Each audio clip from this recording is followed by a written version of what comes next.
Perguruan Sejati. Karya, Hulung. Jilid 17. Sang ibu dengan lengan tuanya mengusap-usap pipi anaknya dengan penuh kasih sayang. Anakku, semua ini benar adanya. Selama belasan tahun engkau kami rawat, dengan rasa penuh kasih sayang. Di samping itu kami berdoa agar kelak engkau bisa menemukan orang tuamu yang sejati. Engkau mungkin belum mengerti apa yang terjadi akan dirimu ini. Baiklah, kututurkan bagaimana aku menemuimu. 17 tahun yang lalu, di awal musim semi, air sungai yang beku mulai berair, sedangkan tanggul-tanggul sungai banyak yang rusak, akibatnya akan timbul bahaya banjir. Penduduk kampung bergotong royong dan bermusyawarah untuk mengatasi bencana yang tidak diinginkan itu, demikian pula dengan ayahmu sering pergi bermusyawarah ke kabupaten. Pada suatu hari, di perjalanan pulang, ia melihat sebuah kas kayu yang terumbang-ambing di atas sungai. Entah bagaimana perhatiannya sangat tertarik dengan kas itu, dan disuruhnya tukang perahu mengambilnya. Begitu dibuka kas itu, ia menjadi melongo, karena di dalamnya terlihat anak kecil berusia setahun lebih, penuh dengan darah. Mula pertama orang-orang yang melihat kejadian ini, menganggap anak itu sudah mati. Tapi setelah diperiksa dengan cermat, nyatanya anak itu masih bernyawa. Ayahmu segera membawa pulang, dan memanggil tabib mengobati anak kecil yang malang itu. Sebulan kemudian anak itu sudah sehat walafiat. Ia sangat mungil dan manis, siapapun senang kepadanya.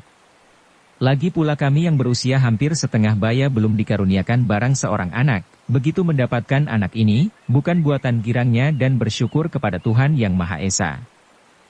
Tiong Giok seperti mimpi mendengar perkataan ibunya itu, sedangkan air matanya mengalir terus tanpa dirasa.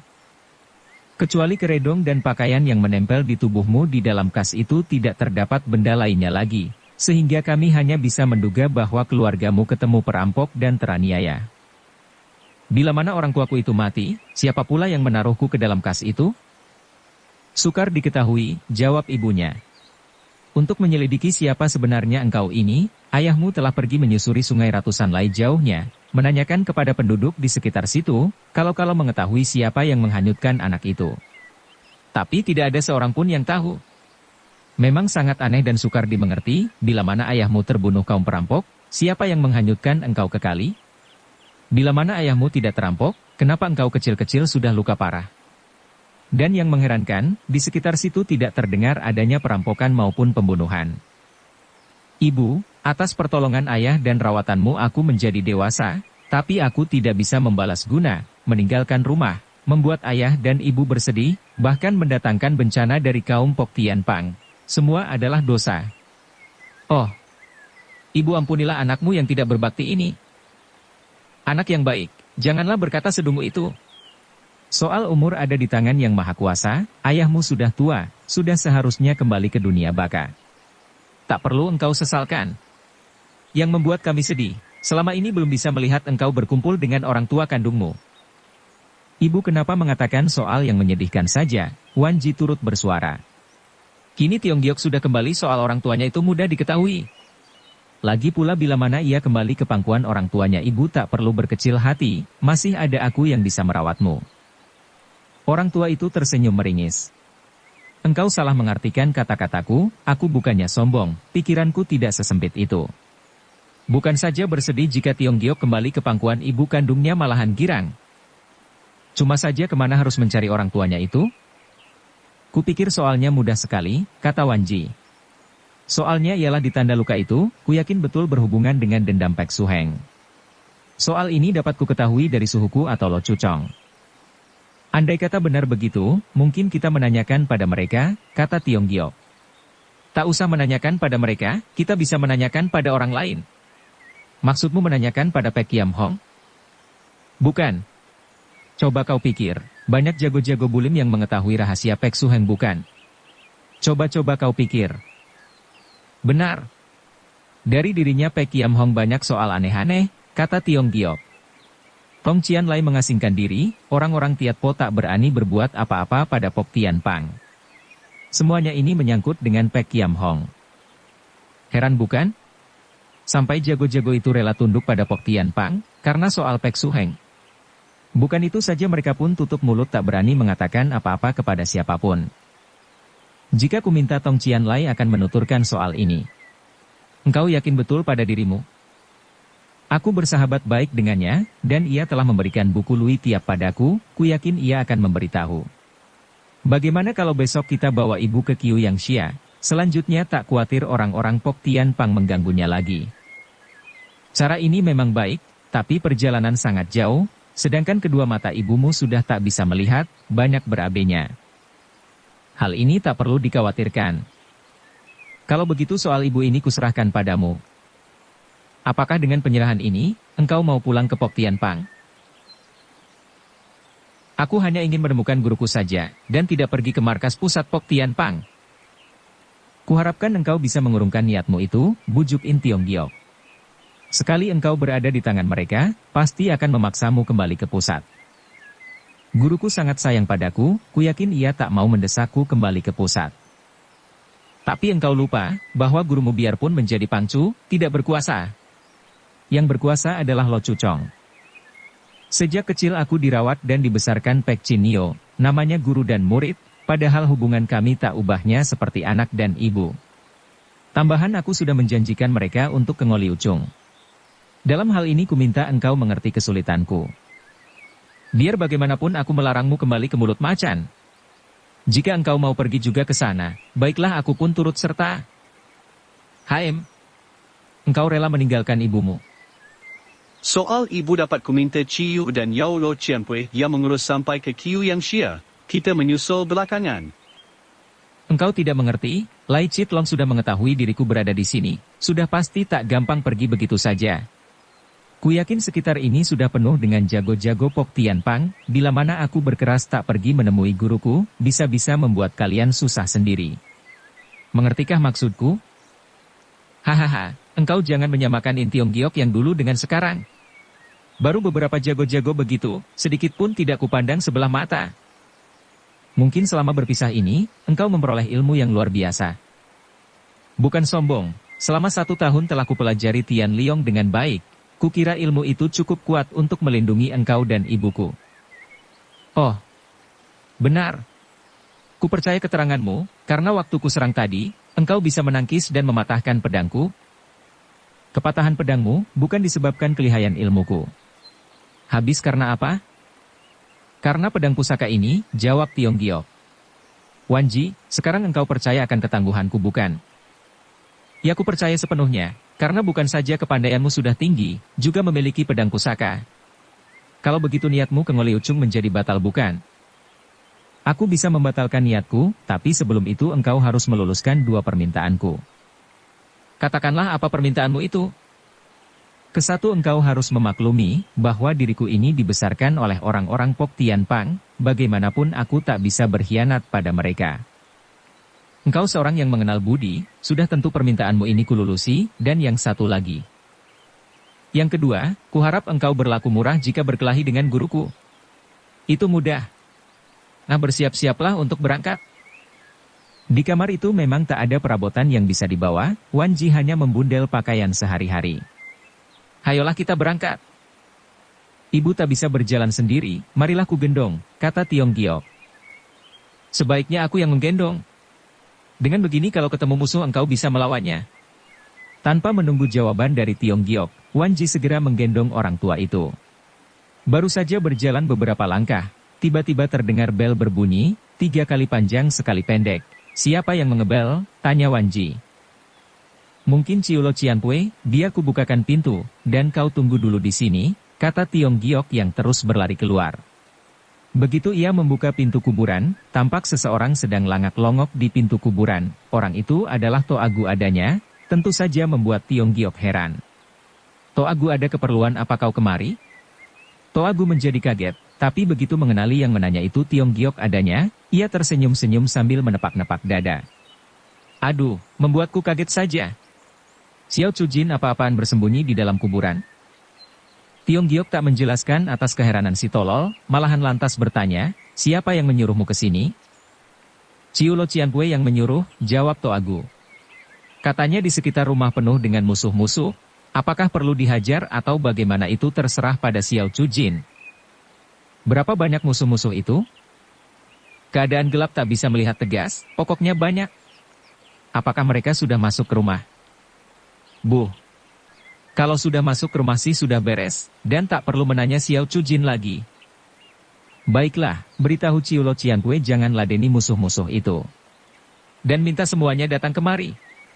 Toa Gu segera berlalu. Saat ini Wan Ji yang menggendong ibunya Tiong Giok telah sampai di luar kuburan. Bagaimana, ada apa? Tanyanya. Gurumu sudah mengepalai anak buahnya melakukan pengepungan pada rumahku, biar bagaimana perkelahian tak bisa dihindarkan lagi. Ah, kenapa guruku berlaku begini? Sedapat mungkin kita hindarkan perkelahian, kalau terpaksa baru melawan, jawab Tiong Giok. Sebaiknya sabarlah dan jangan membunuh orang, kata ibunya Tiong Giok. Tak selang lama Ciu Cheng Cheng tampak datang, ia menggendong Tio Mah, disusul oleh Ciu Kong yang membawa tubuh In Hok. Aku berusaha sedapat-dapatnya, tapi racun ini telah membuatnya mati, kata Ciu Kong. Tiong Giok mengulapkan tangan, jangan sampai Ciu Kong berkata terus dan didengar ibunya. Ia mengangkat tubuh In Hok dan membawanya ke dalam kuburan. Dan diletakkan pada peti kosong, setelah itu ia bertekuk lutut sambil berdoa, semoga arwahmu diterima di alam baka dalam ketenangan, dan kuhaturkan hormatku yang terakhir sebagai tanda terima kasihku yang tak terhingga. Kini dalam keadaan bahaya aku tak bisa melakukan upacara penguburan sebagaimana layaknya, tapi setelah segala urusan beres, jenazahmu akan dikebumikan secara wajar. Ia bangun dan keluar dari kuburan, diliputi kesedihan yang tak alang kepalang. Keadaan sangat genting sekali, Xiao Chujin menitahkan kami meninggalkan rumah. Selanjutnya langkah apa yang harus kutempuh? Tanya Ciu Kong. Untuk meninggalkan tempat ini, kita harus menjadi dua rombongan yang berpisah. Satu mengambil jalan biasa untuk memancing musuh pergi. Satu rombongan lagi mengambil jalan pegunungan yang bisa sampai di luar daerah Ekciu. 7 hari kemudian kita bisa berkumpul lagi di kota Lam Chiong dan terus ke Qiu Yangxia. Nah sekarang saja Xiao Chujin atur orang-orang kita ini. In Tiong Giok berpikir sejenak. Wan Ji dan Cheng Cheng ikut denganku mengambil jalan gunung, sedangkan Lo Chiatwei dan Toa Gu mengambil jalan besar. Tiong Giok sengaja menempatkan kedua gadis itu turut dengannya, kesatuan Ji tidak bisa terang-terangan menghadapi kaum Pok Tian Pang, kedua gadis itu dibutuhkan menggendong Tio Mah dan ibunya sendiri. Ketiga Ciu Kong yang ditugaskan memancing musuh, tanpa dibebani kaum lemah, bisa bergerak bebas. Sebaliknya Ciu Kong mengkhawatirkan keselamatan Xiao Chujin, maka itu mendengar keputusan ini, alisnya jadi berkerut. Xiao Chujin sebagai Chiang Bun Jin dari Tian Liong Pei, bila mana memisahkan diri dari kami, rasa khawatir itu tak bisa hilang. Sebaiknya salah satu di antara aku atau Yao Heng, mengikuti Xiao Chujin. Tidak usah, kata Tiong Giok. Tujuanku mengambil jalan kecil ini, untuk menghindarkan mata-mata musuh, bila mana terlalu banyak orang mudah diketahui mereka. Dan andai kata masih juga dipergoki musuh, kepandaianku masih cukup menghadapi mereka. Ciu Kong tidak mengatakan apa-apa lagi, ia melirik pada anaknya sambil memesan dengan wanti-wanti, berlaku ringkas dan cermatlah di perjalanan, bila terjadi apa-apa pada diri Xiao Chujin, jangan harap bertemu muka lagi. Idih! Tia-tia bisanya memarahi aku saja, kata Cheng Cheng. Tiong Giok tersenyum dan mengangkat tangan, menyetop pembicaraan antara Cheng Cheng dan ayahnya. Sekarang sudah waktunya kita berpisahan. Ciu Kong dan Yao Qianci masing-masing memegang sebelah tangan Toa Gu terus berlalu di dalam kegelapan malam. Belum selang lama berangkat, dari balik gunung terlihat panah api menerangi jagat raya. Tiong Giok tahu itulah tanda rahasia orang-orang Pok Tian Pang. Dengan padamnya panah api itu terdengar pekikan di 4 penjuru memburu ke arah Ciu Kong dan kawan-kawannya melarikan diri. Tiong Giok tersenyum melihat siasatnya memancing musuh berhasil dengan baik. Cepat-cepat diajaknya Wan Ji yang menggendong ibunya dan Ciu Cheng Cheng yang menggendong Tio Mah meninggalkan tempat itu. Kedua orang tua itu masing-masing tidur dengan nyenyaknya di atas gendongan. Karena sudah ditotok urat tidurnya, mereka mengambil jalan gunung yang berliku-liku. Jalanan ini bisa menembus ke daerah Tongsan tanpa melalui Ekciu atau Ngoliu Chung. Jika kita berhasil sampai di sana, tidak khawatir lagi terkejar orang Pok Tian Pang, kata Tiong Giok. Setelah mereka melalui belasan lai jauhnya, jalanan gunung semakin menanjak, dan memasuki sebuah jalanan sempit yang dihimpit tebing kiri kanannya. Jalanan ini hanya 1 lai panjangnya, tapi merupakan tempat yang paling berbahaya, Maka itu aku minta kalian mengasuh dulu sebelum melalui jalan ini, kata Tiong Giok. Aku tak merasa letih, kata Ciu Cheng Cheng. Aku pikir sebaiknya kita lekas lalui jalan ini lebih baik bukan? Wan Ji bagaimana denganmu, letihkah? Tanya Tiong Giok. Tidak, jawab Wan Ji. Baiklah kalau begitu tidak usah kita beristirahat lagi, kata Tiong Giok. Ia memberikan pedang Lai Hui Kiam pada Cheng Cheng.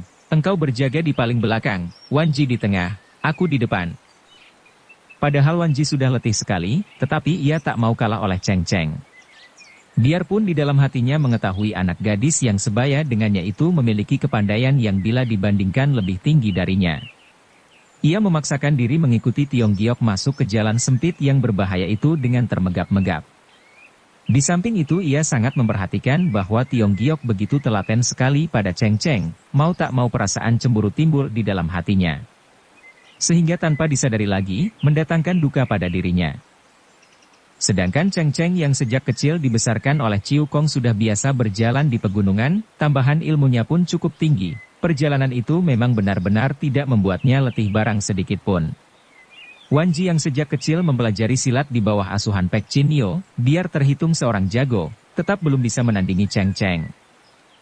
Belum lama mereka berjalan, Wan Ji sudah kepayahan, Cheng Cheng yang berada di belakangnya mengetahui kesemua ini.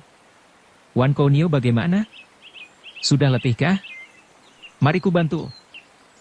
Nyatanya Wan Ji sudah lemas sekali. Sebelum mendapat bantuan dari Cheng Cheng, tubuhnya telah limbung dan jatuh duduk dengan mendadak. Wan Ji engkau kenapa? Tanya Tiong Giok. Wan Kounio kecapean sehingga jatuh, jawab Cheng Cheng dari belakang. Kalau begitu kita beristirahat dulu di sini, kata Tiong Giok. Ciu Cheng Cheng yang tidak tahu apa-apa membuka mulut lagi. Mana boleh kita beristirahat di tempat berbahaya ini, biar bagaimana kita harus keluar dulu dari sini baru istirahat. Tanpa memperdulikan orang, Wan Ji melepaskan ibu angkatnya dari punggungnya. Tiong Giok lekaslah engkau bawa ibu keluar dari jalan berbahaya ini. Dan biarkan aku di sini. Wan Ji memang kenapa? Bagaimanapun kita harus sama-sama senang dan sama-sama menderita. Sebenarnya tak pantas aku turut denganmu karena merupakan beban saja, kata Wan Ji sambil menangis. Aku tidak menyalahkan dirimu. Aku menyesalkan diriku sendiri, aku menyesal. Aku lebih senang kembali lagi ke Pok Tianpang daripada turut denganmu. Hei, kenapa jadi marah-marah? Aku salah apa? Wan Ji tidak menjawab, ia menangis semakin keras. Sebaiknya jangan bicara di sini, kalau orang-orang Pok Tianpang kemari bisa celaka. Mendengar ini Wan Ji jadi gusar, ia berhenti menangis, dan cepat-cepat menyerahkan ibunya dan buntalan pada Tiong Giok. Kuharapkan baik-baiklah menjaga diri. Kuucapkan selamat berpisah. Sambil menangis ia melompat melalui Cheng Cheng dan terus berlari ke tempat tadi. Wan Ji! Wan Ji! Teriak Tiong Giok. Wan Ji tidak memperdulikan, ia berlari terus dengan terhuyung-huyung. Tiong Giok menjadi bingung dan panik. Sedang enak-enaknya berjalan, kenapa kembali lagi, kata Cheng Cheng. Jangan banyak bicara lagi, lekas buntuti, bentak Tiong Giok. Waktu mereka berhasil mencandak Wan Ji tiba-tiba melihat sinar api menerangi tebing. Hai hai hai. Nyatanya kalian tetap tak lepas dari tanganku, terdengar suara dingin yang menyeramkan. Tiong Giok memandang ke arah suara tampak beberapa orang Pok Tianpang di bawah pimpinan Soat Kou menghadang perjalanan mereka. Tiong Giok menjadi kaget, cepat-cepat menyuruh kedua gadis diam di belakangnya. Ia sendiri dengan pedang di tangan maju menghadapi musuh dengan gagah. Kutanya kalian mau apa? Oh, kiranya pedang mustika ini pun jatuh di tangan In Kong Chu. Tak kukira orang bertopeng yang berhasil mendapatkan pedang ini engkau adanya. Saat itu benar-benar tidak kukenali. Kata Soat Kou, ia pun melirik ke arah Wan Ji. Wan Ji nyalimu sangat besar. Sudah melihat Soat Kou masih pura-pura bodoh. Kau terima hormatku, kata Wan Ji. Wan Ji sekarang tak ubahnya seperti harimau tumbuh sayap. Aku tak berani menerima hormatmu. Wan Ji menundukkan kepala tanpa menjawab. Kemarilah. Atau diseret dulu baru datang. Dengan perasaan sedih Wan Ji memandang Tiong Giok, lalu menggerakkan kaki perlahan-lahan. Wan Ji, engkau gila, bentak Tiong Giok sambil menghalang-halangi. In Kongcu sebagai lelaki sejati, tak pantas berbuat begitu pada gadis baik-baik bukan. Memang dia kuapakan, bentak In Tiong Giok. Ku minta kemurahanmu, izinkanlah aku kembali, kata Wan Ji. Sampai mati pun tidak kuizinkan, kata In Tiong Giok. Wan Ji menangis, air matanya turun seperti hujan, membuat Soat Kou heran sendiri. Wan Ji, jika engkau menyesal masih ada kesempatan untuk kembali, jangan sampai gurumu datang. Wan Ji dalam keadaan terdesak, mengeraskan hati dan berlari ke arah Soat Kou. Tiong Giok menggendong ibunya, sebelah tangan lagi mencekal pedang. Cepat ia meletakkan ibunya, dan menyuruh Cheng Cheng menjaga. Setelah itu baru memburu ke arah Wan Ji, gerakannya sangat cepat sekali. Wan Ji kena dijamretnya dan dibawa kembali ke dalam tebing. Beberapa anggota Pok Tian Pang mencoba merintangi, tapi dalam beberapa gebrakan saja telah dibikin terjungkal. Tiong Giok melewati Cheng Cheng kembali ke dalam tebing. Wan Ji, kata Tiong Giok sambil meletakkan kekasih itu. Andai kata aku bersalah jelaskanlah baru kuizinkan engkau pergi, bila mana tidak mati pun tidak kuizinkan. Tiong Giok lupakanlah aku. Anggaplah antara kita belum pernah berkenalan satu sama lain. Atau anggaplah aku sudah mati. Sulit untuk kujelaskan kandungan hatiku, anggaplah aku sudah tiada. Tapi kita sudah berkenalan, jawab Tiong Giok. Dan engkau masih hidup di dunia ini. Ini fakta. Mana bisa kulupakan? Aku tak mengerti mengapa cintamu begitu kejam. Aku tak tahu. Jangan desak diriku. Kudengar dari mulutmu sendiri, akan turut denganku selama-lamanya. Itu soal dulu. Siapa tak tahu bisa menghadapi hari ini. Dulu dan sekarang apa bedanya? Engkau telah berubah. Tidak. Sedikit pun aku tidak berubah. Tapi waktu dan keadaan bisa membuat kehidupan orang menjadi berubah. Perkataan dungu apa gunanya diucapkan, selak Tiong Giok dengan gemas. Jika tidak berubah, kenapa mau meninggalkan aku? Kini ku minta kesediaanmu turut bersamaku untuk selama-lamanya. Engkau mau kemana? Jangan desak diriku. Kemana saja, ke ujung langit kek, engkau harus besertaku. Tapi antara engkau dan aku tak bisa. Kenapa tidak? Wan Ji menangis semakin sedih. Mereka berkata dan berkata, sedangkan di mulut tebing, sangat rusuh sekali oleh orang-orang Pok Tian Pang. Tiong Giok segera mencelat, menghampiri Cheng Cheng. Bagaimana keadaan sekarang? Mereka semakin banyak, jawab Cheng Cheng. Sebaiknya kita berusaha meninggalkan tempat ini sebelum terang tanah. HM jangan bermimpi, tiba-tiba terdengar suara ejekan dari sebelah luar. Engkau kira kami bodoh, ketahuilah jalan keluar di sebelah sana sudah kami jaga. Pokoknya tidak ada jalan lagi untuk kalian, kecuali bunuh diri. Suara ini membuat Wan Ji berkat seorang diri. Ah!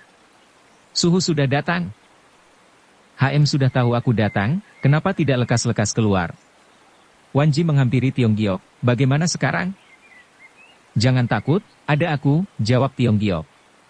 Sungguh pun begitu, di hatinya ia pun memikirkan keadaan yang sulit ini. Mereka hanya berlima sedangkan dua orang tua di samping tidak bisa membantu mereka, juga cukup merepotkan. Untuk mereka meloloskan diri dari jalan itu sulitnya bukan main. Tapi ia seorang anak muda yang tidak lekas putus asa. Dihiburnya Wan Ji dengan lemah lembut, jangan khawatir, asalkan kita bisa berlaku tenang segala kesusahan ini bisa kita atasi. Biarkan aku keluar menemui guruku, ku yakin dengan permohonanku yang sangat, beliau akan mengabulkan untuk membebaskan kalian pergi. Saat ini belum waktunya minta belas kasihannya, jawab Tiong Giok. Habis apa yang harus kuperbuat? Kuinginkan kita bisa sehidup semati menghadapi bahaya yang bagaimana besar pun. Wan Ji membekap mulut Tiong Giok, aku tak berharga dibilang mati-matian macam itu.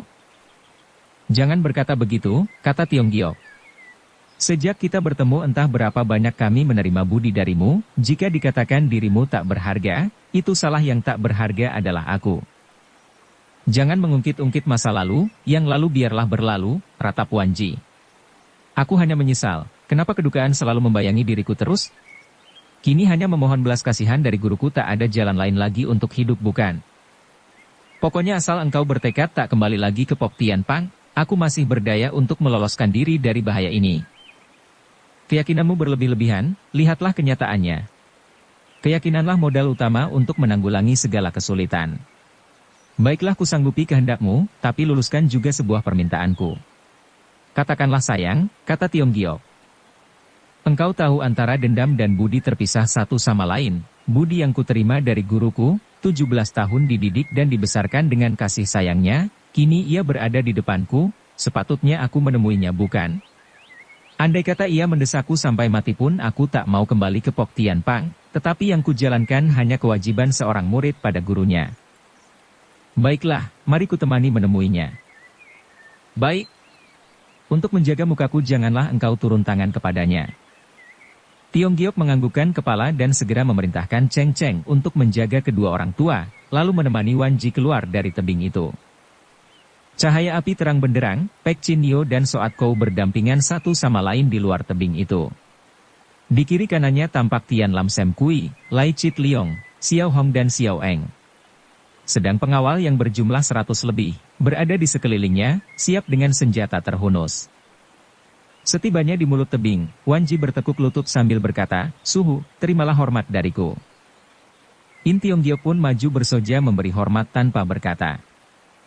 Sepasang mata Pek Chin Nio, memandang dengan tajam menatap pemuda kita, kepalanya mengangguk perlahan membalas hormat itu, lalu melirik ke arah muridnya dan berkata dengan dingin, "Budak, nyatanya engkau masih punya pikiran, mengakui aku sebagai guru."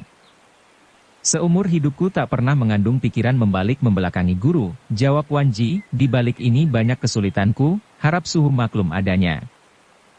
Apa kesulitanmu, ejek Pek Chin Nio? Engkau mencuri Leng Pei untuk meninggalkan markas pusat. Hal ini masih dapat kumaklumi, tapi begitu lama bahkan sampai aku sendiri yang datang kemari engkau belum mau kembali? Inikah kesulitanmu? Bukankah ini terang-terangan membelakangi seorang guru? Wan Ji terisak-isak tanpa menjawab. Sejak dari gendongan kurawat engkau sampai dewasa, kurus dan kudidik siang maupun malam. Waktu sakit, siang kudampingi malam kugadangi kucurahkan kasih sayang lebih dari seorang ibu. Setelah dewasa, kujodohkan dengan Kiam Hong, karena kuingat anakku itu dalam hal potongan, kepandaian dan lain-lain cukup sepadan denganmu, tapi kenapa engkau tak mau? Apa alasanmu? Dan kenapa engkau tidak mengatakan keberatanmu bila mana tidak setuju? Kau pikir beginikah caranya engkau membalas budi pada seorang guru? Pikirlah. Pek Chin Nio semakin berkata suaranya itu semakin parau, dan begitu juga dia akhirnya tak bisa melanjutkan kata-katanya karena terhalang isak tangis yang ditahan-tahan. Suhu. Memang aku salah. Tapi Pek Sueng pun menentang perjodohan ini. Karena inilah kami kabur, kata Wan Ji sambil menangis. Biarpun kalian tidak setuju satu sama lain, tak sepatutnya berlaku demikian, kata Pek Chin Nio, satu adalah muridku, satu adalah anakku, begitu tak mengenal budi dan kasih sayang, pikirlah kalau begini semua, siapa yang mau menjadi orang tua di bumi ini? Segala kasih sayang yang dicurahkan Suhu tak bisa kulupakan seujung rambut pun, untuk ini aku bersedia mati menurut kehendak Suhu. Tapi kalau dijodohkan dengan orang yang tak kusetujui, berarti menyiksa batin dan ragaku seumur hidup bukan? Apakah kasih sayang Suhu dan membesarkan diriku untuk itu? Kata-katamu ini berarti ingin mendurhakai seorang guru bukan? Murid tidak berani. Kalau begitu, serahkan dirimu untuk menunggu hukuman. Kata Pek Chin Nio perlahan. Lekas.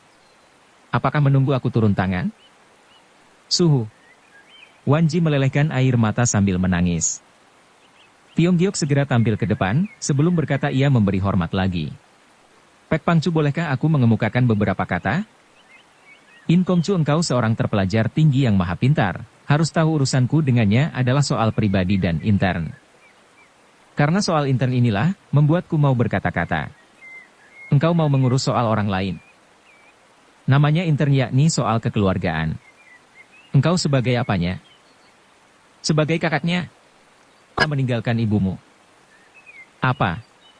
Pek Chin Nio jadi melengak dan memandang tajam kepada Tiong Giok penuh perhatian. Tiong Giok menegaskannya serius, Pangcu mungkin tidak tahu bahwa Wan Ji telah dijadikan anak angkat ibuku. Karena inilah aku berhak mengurus soal intern ini. Oh, begitu, kata Pek Chin Nio setelah melongo sesaat lamanya. Maafkanlah aku yang kurang pendengaran dan pengetahuan. Sejak kapankah ia menjadi adik angkatmu? Setahun lebih, jawab Tiong Giok. Baik, langkah apa yang hendak kau ambil sebagai seorang kakak?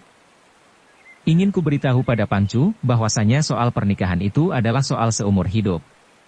Di samping saling mencintai satu sama lain, juga harus mendapat restu satu sama lain kan?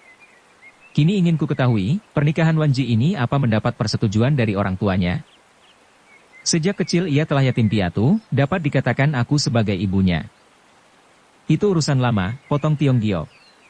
Pangcu jangan lupa sekarang ini ia mempunyai ibu dan kakak. Pangcu telah menikahkannya dengan anak sendiri, sama dengan menjadi orang tua dari dua rumah, di mana ada peraturan semacam ini.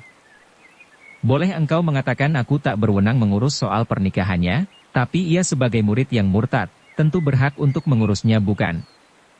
Benar, tapi sampai detik ini Wanji tidak mendurhaka pada gurunya maupun berkhianat pada perserikatannya bukan? Engkau pandai memutar lidah. Apa alasannya? Bila mana ia mendurhaka pada guru maupun perserikatannya, tentu telah melakukan perlawanan dengan senjata, dan tak mungkin mau bertekuk lutut semacam ini. Apa yang dilakukannya ini karena sudah putus asa bukan? Putus asa. Sejujurnya dengan ilmu kepandaian yang kumiliki ditambah 2 pedang wasiatku, belum tentu pihakmu yang menang. Hahaha, andai kata benar, bahwa dirinya tidak mendurhakai guru dan perserikatan, kuminta sekarang juga kembali ke markas pusat. Wanji pasti akan pulang, tapi bukan sekarang. Kapan ia mau pulang? Di mana dunia Bulim telah menjadi aman, dan Pok Tianpang telah menjadi perserikatan baik, Wanji pasti kembali ke sana untuk berbakti pada gurunya. Nyatanya engkau bukan saja pandai bahasa Sangsekerta, juga pandai berdebat. Apa yang kukatakan semata-mata membela diri, kata Tiong Giok, tak bisa diartikan sebagai tukang debat bukan? Apa urusan ini kau pikir bisa selesai dengan perkataanmu itu? Tidak. Sekali-kali tidak. Pokoknya biarpun di tubuhmu tumbuh sayap, jangan harap bisa meloloskan diri dari kepungan ini, sebaiknya berlaku tahu dirilah dan menyerahlah siang-siang. Kalau kami tidak menyerah. Mudah saja, asal engkau bisa meloloskan diri dari kepungan ini berarti selamat. Ku tahu betul Pangcu bukan seorang yang senang membunuh, kata Tiong Giok, tapi bila mana terjadi perkelahian pasti banyak yang luka-luka terbunuh, juga yang kalah tentu pihak kami. Dalam perkelahian sifatnya bunuh-membunuh, tapi engkau harus ingat juga dengan keselamatan ibumu. Tiong Giok tidak menjawab, ia menoleh pada Wanji. Engkau sudah mendengar semua kecuali menyerah kita harus berkelahi bukan? Mari kita kembali. Suhu tidakkah engkau bisa membebaskan kami sekali ini saja, mohon Wanji sambil menangis. Engkau seorang murid yang murtad, sejak hari ini hubungan antara guru dan murid sudah putus, siapapun berhak menciduk dirimu. Wanji tahu tidak ada pengampunan bagi dirinya, ia memberi hormat lagi, dan terus bangun mengikuti In Tiong Giok kembali ke dalam tebing. Dengan air mata berlinang-linang Pek Chin Yo memandang kepergian muridnya dengan hati hancur, ia memaksakan mengeluarkan perintah. Serang! Sedang tubuhnya melengos ke arah lain, tidak mau menyaksikan anak buahnya yang berduyun-duyun mengeripku muridnya sendiri. In Tiong Giok dan Wanji baru saja masuk ke dalam celah-celah tebing, orang-orang Pok Tianpang telah sampai. Ciu Cheng Cheng yang menjaga di mulut tebing tidak tinggal diam, diserangnya musuh-musuh itu dengan pedang wasiat. Sinar pedang berkeredepan di bawah sinar api, diiringi jeritan-jeritan yang mendirikan bulu roma. Jangan dianggap Cheng Cheng si gadis dusun tak berkepandaian, ilmu Tian Liong Kiamnya yang lihai ditambah dengan Hui Lai Kiam di tangannya, cukup membuat orang-orang Pok Tian pangkalang kabut, dalam sekejap 20 orang kena dilukai dan terbunuh. Jalanan tebing itu bermulut kecil, membuat orang-orang Pok Tian Pang tak bisa mengurung dari 4 penjuru, maka menguntungkan benar pihak Tiong Giok. Biarpun begitu, Cheng Cheng dibuat kewalahan juga, karena yang menyerang itu bergelombang adanya, 1 mati datang 2, 2 mati datang 4 dan seterusnya. Cheng Cheng bagaimana? Tegur Tiong Giok. Saat ini belum apa-apa, tapi mereka banyak sekali dan tak habis-habisnya, lama-lama bisa mendatangkan kesulitan juga. Kuharap engkau bertahan sekuat-kuatnya, aku mau melihat keadaan di belakang, kalau-kalau ada musuh yang membokong, kata Tiong Giok. Ia memesan pula pada Wanji. Jangan khawatir aku pergi hanya sejenak dan jagalah keselamatan 2 orang tua ini. Wanji menganggukkan kepala. Tapi, lekas kembali. Dukung channel Novel Silat dengan subscribe, follow, like, komen dan share. Tiong Giok berlari ke arah belakang, tiba-tiba telinganya yang tajam mendengar suara aneh. Ia jadi heran dan maju terus, kini ia baru tahu bahwa jalan keluar dari tebing itu telah disumbat ranting kayu kering, yang masih terus dilempari dari atas tebing ke dalam jalan kecil itu. Jatuhnya kayu-kayu itu menerbitkan suara krak-krek-krok yang didengar Tiong Giok tadi. Perbuatan orang-orang Pok Tian Pang benar-benar kejam sekali, pikirlah bila mana kayu-kayu itu dibakar orang yang berada di bawah celah-celah tebing itu bukankah bisa mati tertembus hidup-hidup. Kayu-kayu masih dilempari terus ke dalam tebing itu, Tiong Giok tahu jalan maju dan mundur sudah dikuasai musuh, ia menjadi cemas sendiri. Tapi sudah menjadi kebiasaan, seseorang bisa menjadi pintar dan cerdas dalam keadaan terjepit. Demikian pula dengannya, tiba-tiba kayu-kayu itu menarik perhatiannya sekali. Alangkah baiknya kalau kayu-kayu itu kujadikan tangga sebelum dibakar. Dengan ini kami bisa meloloskan diri. Tapi kayu-kayu itu pendek, bisa dijadikan anak tangga, tapi tidak ada yang panjang untuk dijadikan ibunya. Tapi hanya sekejap kesulitan itu hilang. Cepat-cepat diambilnya beberapa puluh batang kayu itu, ujungnya cepat-cepat diruncingi. Karena ia memakai pedang mustika, maka soal itu dapat dikerjakan cepat dan mudah. Setelah itu dengan kekuatan tenaganya kayu itu ditancapkan di tebing, sebatang menyusul yang kedua dan seterusnya. Dengan pertolongan patok-patok yang berupa tangga ini, Tiong Giok bisa sampai di atas tebing itu. Di sini ia melihat 50 orang-orang Pok Tian Pang di bawah pimpinan Kam Kong masih terus menjatuhkan kayu-kayu ke dalam tebing. Ia tahu bila mana harus bertindak, mesti menggunakan gerak kilat yang luar biasa sekali, kalau tidak, cukup salah seorang di antara mereka melemparkan obornya ke bawah, untuk menjadikan lautan api celah-celah tebing yang sempit itu. Dengan begitu Anji berempat tak bisa meloloskan diri lagi.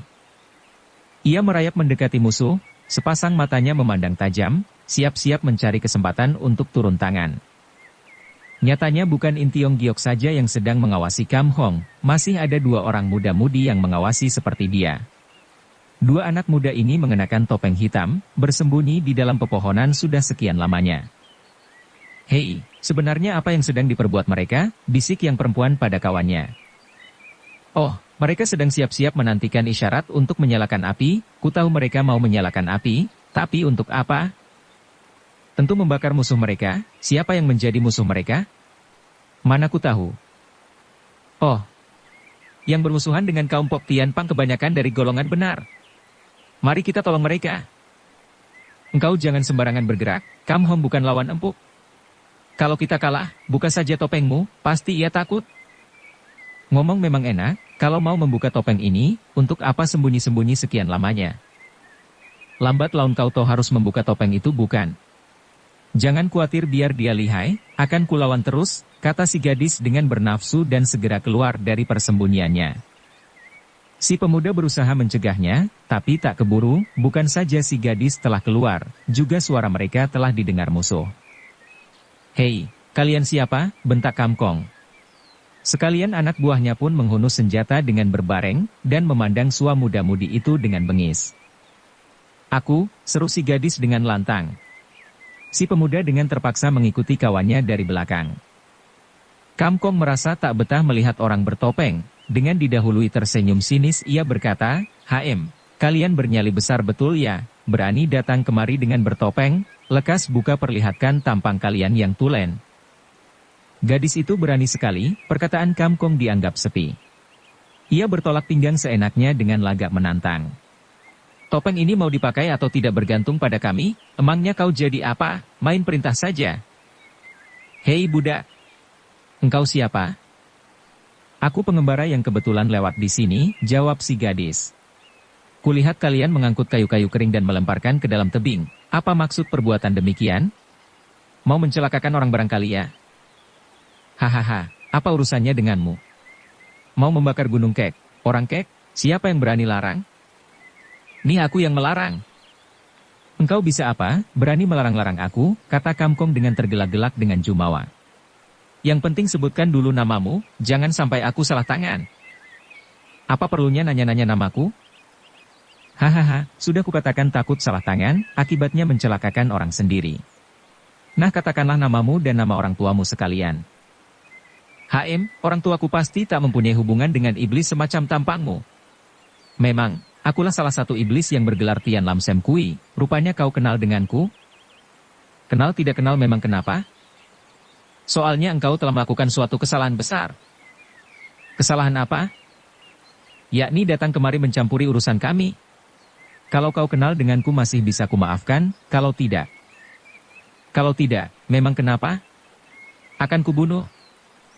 Hai, engkau si Kamkong yang bergelar Kui Cie Bu Siang atau si iblis berjari 9, boleh menakut-nakuti orang lain, tapi jangan harap membuatku takut.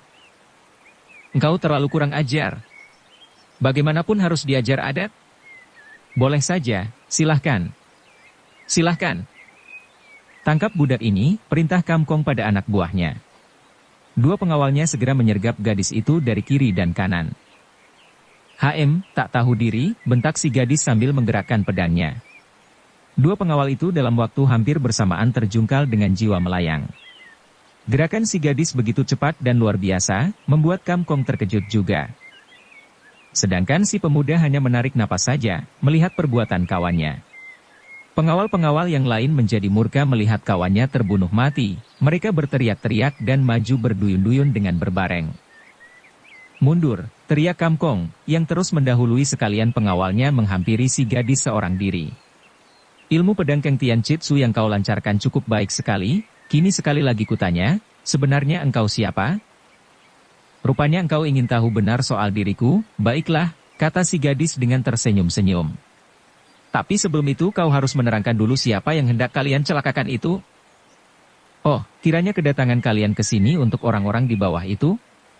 Mungkin benar, mungkin salah, kata si gadis. Terangkanlah siapa orang itu.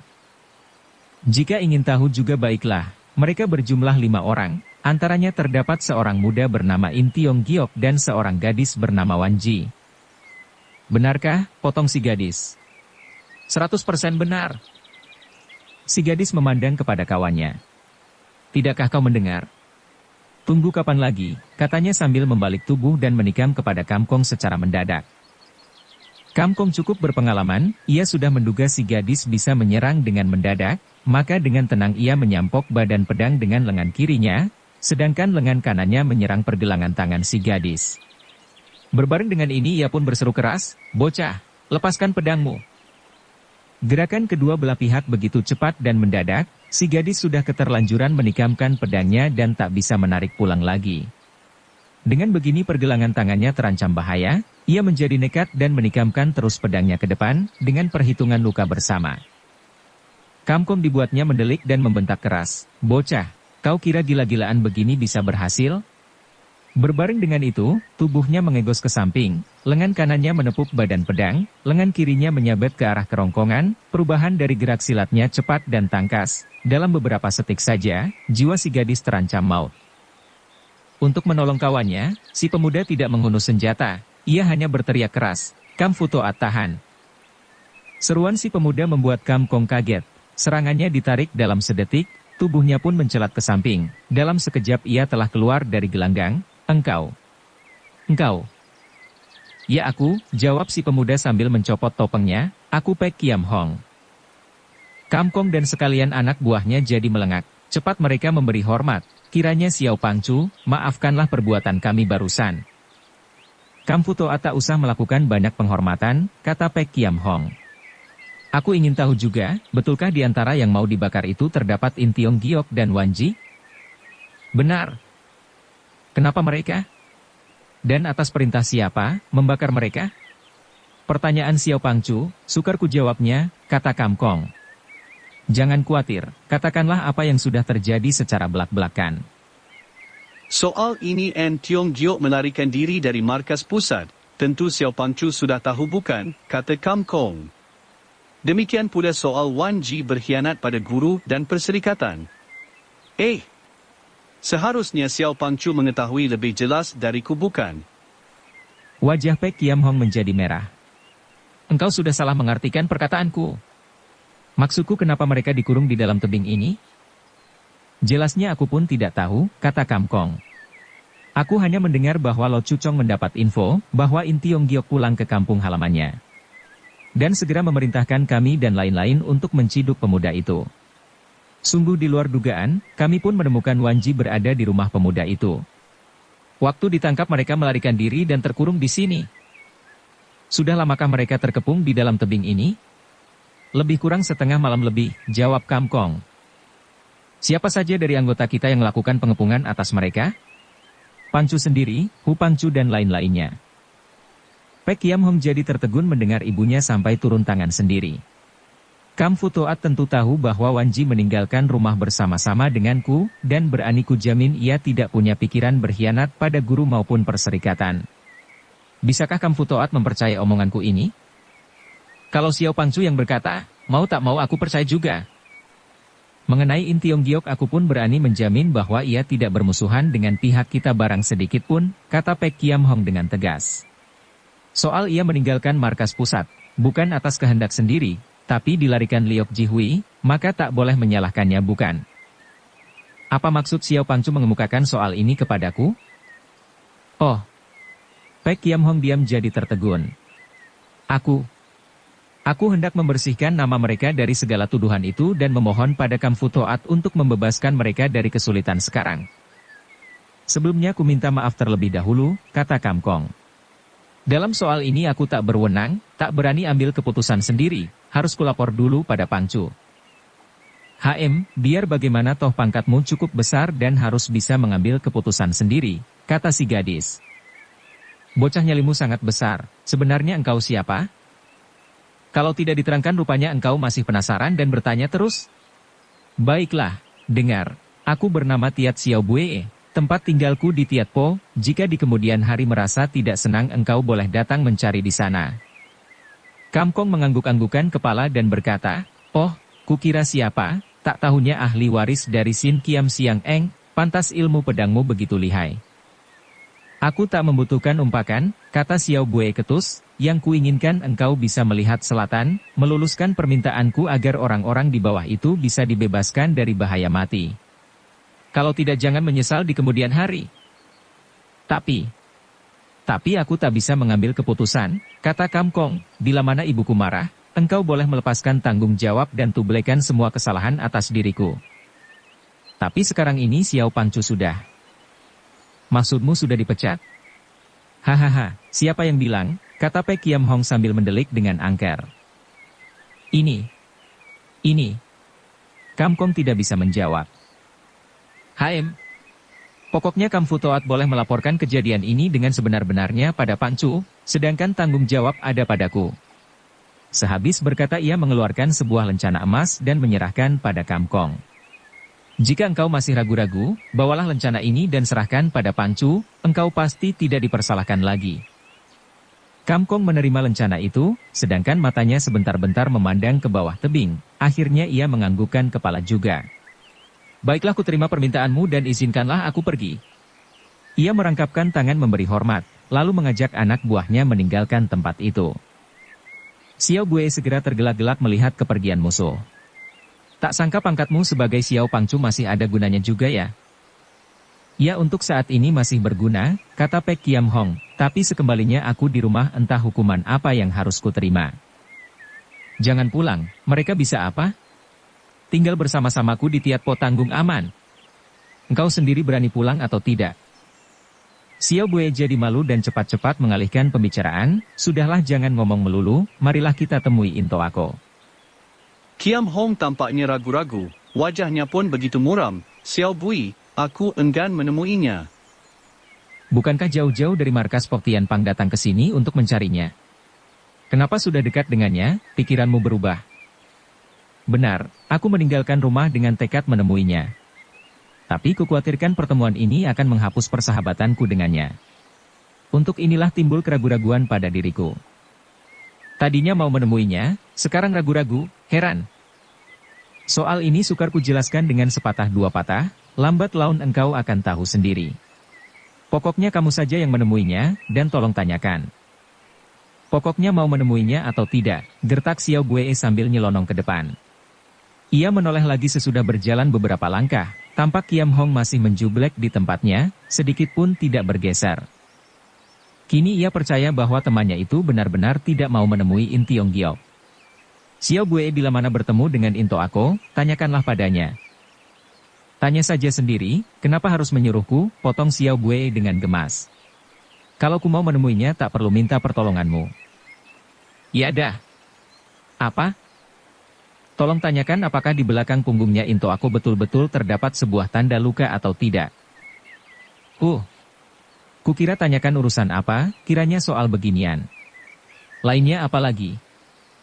Cukup sebegitu saja, kata Pek Kiam Hong.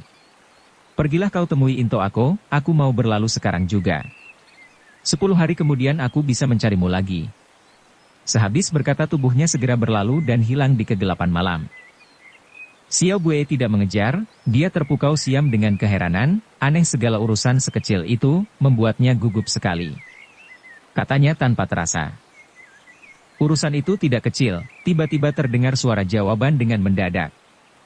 Itu urusan besar baginya. Xiao Bue memandang ke arah suara, samar-samar tampak seorang muda menghampiri dirinya. Begitu dekat ia dapat melihat tegas, dialah In Tiong Giok adanya.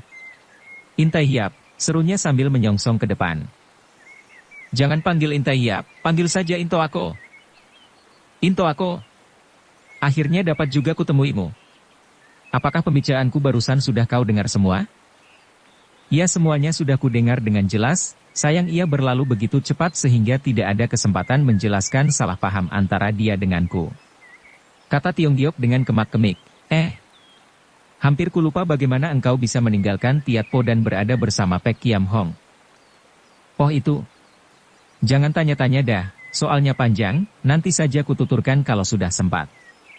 Yang penting marilah kita bekerja secepatnya menolong orang-orang yang berada di bawah tebing. Benar, jawab Tiong Giok sambil menganggukkan kepala. Dengan cepat mereka membuat sebuah tambang dari kulit kayu. Tiong Giok membawa turun ke bawah, sedangkan ujungnya dipegangi oleh Xiao Bue. Ibunya dan Tio Emaha bergantian dikerek naik, sedangkan Cheng Cheng dan Wan Ji bisa naik melalui patok-patok yang dibuat Tiong Giok tadi. Setelah semuanya berhasil naik ke atas dengan selamat, Xiao Bue segera membakar kayu-kayu kering yang ditimbun Kam Kong. Dengan cepat api menyala terang, menghalang-halangi orang-orang Pok Tian Pang yang mencoba mengejar mereka. 5 hari telah berlalu sejak In Tiong Giok dan lain-lain berhasil menyelamatkan diri dari kepungan orang-orang Pok Tian Pang. Kini mereka telah tiba di kota Lam Chiong. Selama di perjalanan Tiong Giok dan Wan Ji telah baik kembali, rasa cemburu Wan Ji pada Cheng Cheng telah hilang juga.